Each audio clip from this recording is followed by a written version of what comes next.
Hi friends, मैं आकांक्षा शर्मा जी के वित्तकांक्षा में आपका स्वागत करती हूँ। आज हम एमपीपीएससी मेंस क्रैश कोर्स की 10वीं क्लास पढ़ने वाले हैं।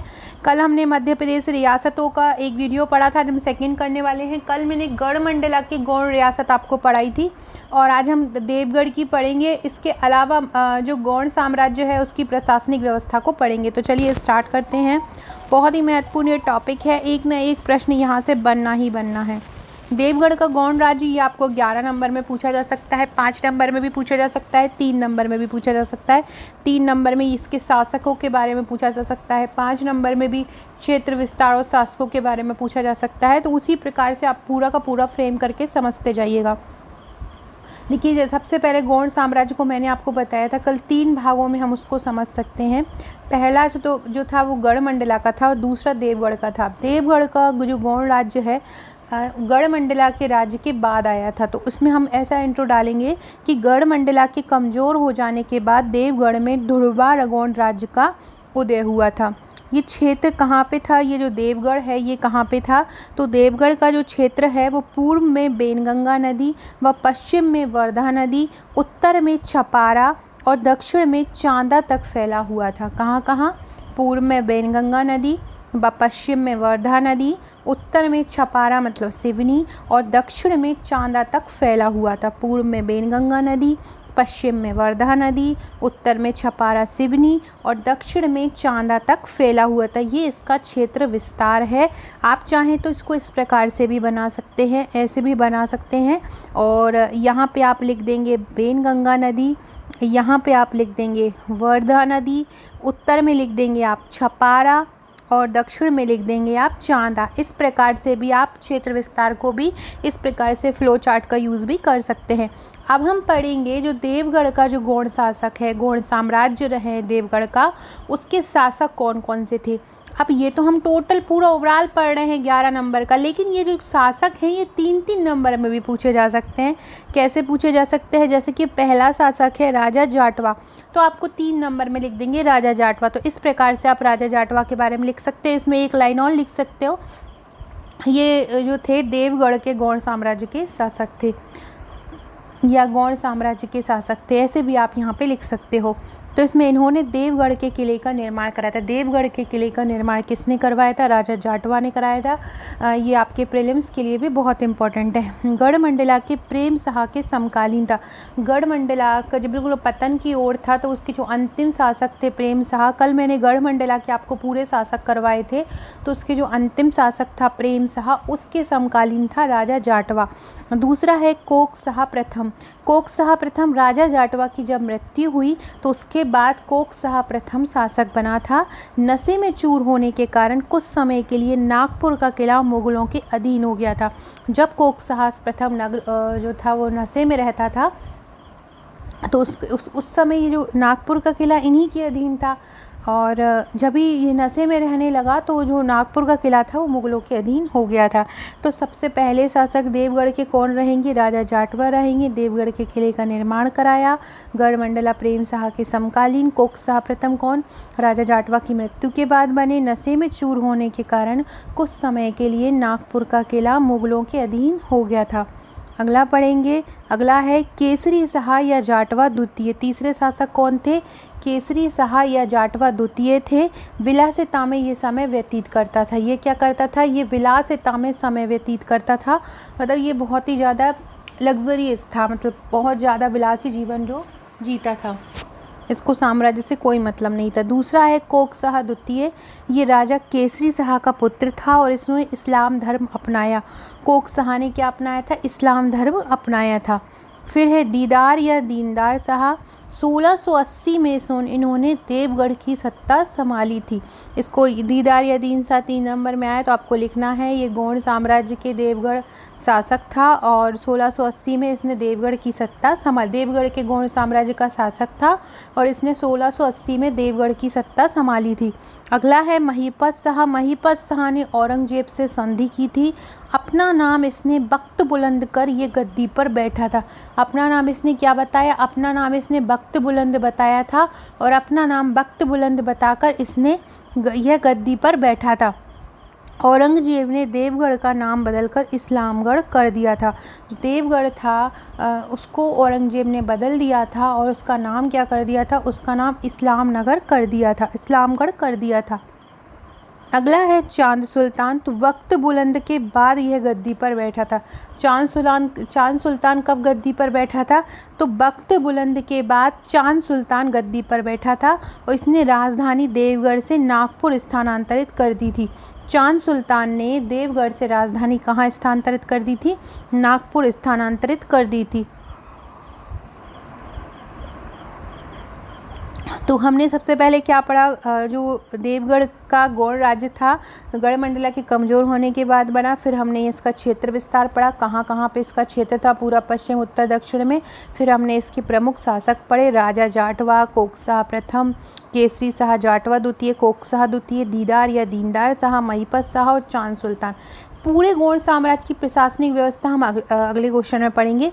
तीसरा जो गौड़ राज्य था वो ज़्यादा विस्तारित नहीं था, वो था खेरला का गौड़ राज्य। कौन सा था, खेरला का गौड़ राज्य था और ये 5 नंबर में आ सकता है। तो आपको इसी प्रकार फ्लो चार्ट में लिखना है।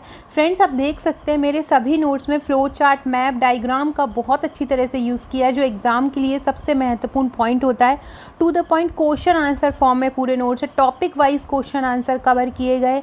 कोई भी टॉपिक होता है उससे संबंधित, जैसे कि संविधान में अनुसूची है तो अनुसूची से कितने प्रश्न बन सकते हैं वो वहाँ पे कवर किए। मौलिक अधिकार है तो मौलिक अधिकार से संबंधित कितने प्रश्न बन सकते हैं, या अर्थशास्त्र में कृषि है उससे संबंधित कौन से प्रश्न बन सकते हैं, या दर्शन शास्त्र में आपको चारवाक हैं तो उनसे संबंधित कितने प्रश्न बन सकते हैं। सभी को पूरा एक टॉपिक वाइज प्रश्नोत्तर श्रृंखला में कवर किया है कि आपको पता रहे किस प्रकार, आपको बस बना बनाया मटेरियल मिल रहा है, आपको बस याद करना है।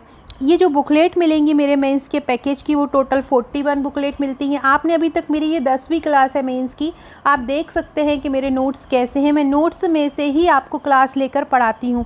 तो ये 41 बुकलेट मिलती हैं, जिसमें से 12 बुकलेट 3 नंबर की मिलती हैं, बाकी 29 बुकलेट 5 नंबर और 11 नंबर की मिलती हैं। इनके साथ हम 25 व्हाट्सएप के ग्रुप भी आपको दिलवाते हैं। ये 25 व्हाट्सएप के ग्रुप इसलिए हैं कि यहाँ पर भी आपकी तैयारी करवाई जाएगी। यहाँ पे आंसर राइटिंग करवाई जाती है, इंपॉर्टेंट क्वेश्चन सेंड किए जाते हैं, करंट अफेयर से संबंधित प्रश्न दिए जाते हैं। कोई भी करंट अफेयर्स का इशू होता है जो उससे संबंधित प्रश्न कोई बन सकता है तो वो यहाँ पर आपको प्रोवाइड कराए जाते हैं। तो आप हमारे ये नोट्स ले सकते हैं। इसकी जो कीमत है, देखिए इसका जो रेट है वो है 11,999। हमारे नोट्स की रेट इसलिए थोड़ी सी ज़्यादा है क्योंकि हम प्रिंटेड नोट्स नहीं देते हैं। मार्केट में आपको प्रिंटेड बुक्स मिल जाती हैं, हमारा पूरा हैंड रिटन काम है। प्रिंट अगर हम कराते हैं तो डायरेक्ट कॉपीज़ निकलती हैं 500, 1000, 150, लेकिन हमको एक एक फ़ोटो कॉपी कराना रहता है। फ़ोटो कॉपी का चार्ज अलग, क्योंकि पेजेस, नंबर ऑफ़ पेजेस बहुत ज़्यादा होते हैं, क्योंकि एक पेज में कभी कभी 4 पेज में एक ही आंसर कंप्लीट हो पाता है, तो नंबर ऑफ़ पेजेस ज़्यादा होते हैं। यही कारण है कि 41 बुकलेट हैं। 41 बुकलेट में number of pages her booklet में ज़्यादा होते हैं, क्योंकि कोई 5 नंबर का प्रश्न है तो 5 नंबर के 2 ही प्रश्न एक पेज पे बनेंगे, और 11 नंबर का प्रश्न है तो 2 से 3 पेज में एक उसमें बनता है, एक जो प्रश्न है 2 से 3 पेज में बनता है। तो यही कारण है कि ये जो हमारे नोट्स की कॉस्ट थोड़ी सी ज़्यादा है। साथ में अगर हम डिलीवरी चार्ज देखें तो ये जब नंबर ऑफ़ पेजेस ज़्यादा हो जाते हैं तो बुकलेट भी ज़्यादा हो जाती है, उनका वेट भी ज़्यादा होता है, तो कुरियर भी 1000 प्लस लग जाता है। तो यही कारण है कि हमारे नोट्स की थोड़ी सी रेट ज़्यादा है।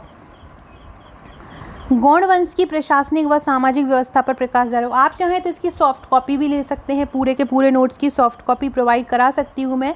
4999 में आपको पूरी की पूरी सॉफ्ट कॉपी मिल जाएगी। आप खुद चाहे तो फ़ोटो कॉपी करवा सकते हैं। गौड़ वंश की प्रशासनिक व सामाजिक व्यवस्था पर प्रकाश डाली। अब हमने गौड़ साम्राज्य के जितने भी तीनों भाग थे वो पढ़ लिए हैं। अब हम अगर ये आएगा गौड़ वंश की क्या प्रशासनिक व्यवस्था थी, क्या सामाजिक व्यवस्था थी, तो वो हम देखते हैं।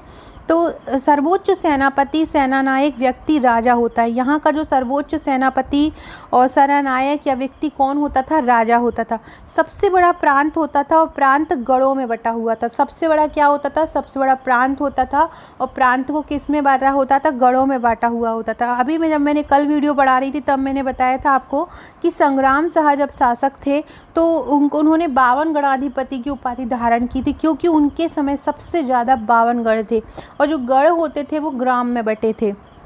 गढ़ किस में बटे थे, ग्राम में। देखो सबसे बड़ा प्रांत होता था प्रांत को किस में बांटा था? गढ़ में बांटा था। और गढ़ को किस में बांटा था? ग्राम में बांटा था। ये तीनों पॉइंट याद रखिएगा। गढ़ ग्राम में बटे थे और ग्राम का जो मुख्य अधिकारी होता था वो मुकद्दम। दीपक